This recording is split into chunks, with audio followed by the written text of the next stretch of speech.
के साथ खेसारी लाल यादव को भी टिकट दिया गया आरजेडी की तरफ से। खेसारी साहब कहते हैं वो कि बड़े भाई हैं मनोज तिवारी।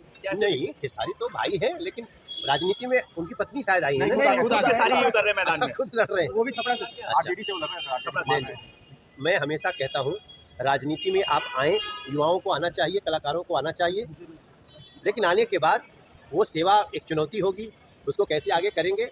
तो आपने देखा खेसारी लाल यादव के चुनाव को लेकर अब मनोज तिवारी से भी पूछ दिया गया है। जी हाँ, इस वीडियो में आपने देखा कि मनोज तिवारी से भी खेसारी लाल यादव को लेकर पूछा गया, तो किस तरह से उनकी प्रतिक्रिया है। तो मनोज तिवारी ने बोला कि उनकी पत्नी लड़ रही ना, तब मीडिया वाले ने पूछा कि नहीं, खेसारी लाल यादव खुद लड़ रहे हैं और आज नामांकन करने जा रहे हैं। तब मनोज तिवारी ने बतलाया कि हाँ, सबकी आजादी है, सब लोग लड़ सकते हैं। खुलकर खेसारी लाल यादव के बारे में बोलने से बचे। जी हाँ, इस वीडियो में आप देख रहे हैं कि बचते हुए नजर आ रहे हैं, मतलब कि ऐसा शब्द बोलना ही नहीं चाह रहे हैं। तो मनोज तिवारी ने यह भी बतला दिया कि कोई भी आए पर एनडीए के सामने कुछ भी नहीं है, क्योंकि फिलहाल में एनडीए का लहर है, तो एनडीए के लहर के सामने कोई भी नहीं टिक पाएगा। यहाँ तक कि मनोज तिवारी ने यह भी बताया कि अगर एनडीए को कोई विरोध कर रहा है, बोल रहा है, तो पूरे बिहार को विरोध कर रहा है। बात मनोज तिवारी ने बोला है बिल्कुल भी सही नहीं लगा। क्या किसी पार्टी को विरोध करना पूरे राज्य को विरोध करना हो? ऐसे वीडियो देखकर आप सभी को कैसा लगा और इसके बारे में आपकी पर्सनल राय क्या है, नीचे कमेंट में बताना ना भूले। वीडियो को एक लाइक करें, लोगों तक ज्यादा शेयर करें, चैनल को सब्सक्राइब करें। अगर फेसबुक पे हैं तो फेसबुक को फॉलो कर ले, इंस्टा पे हैं तो इंस्टा को फॉलो कर ले।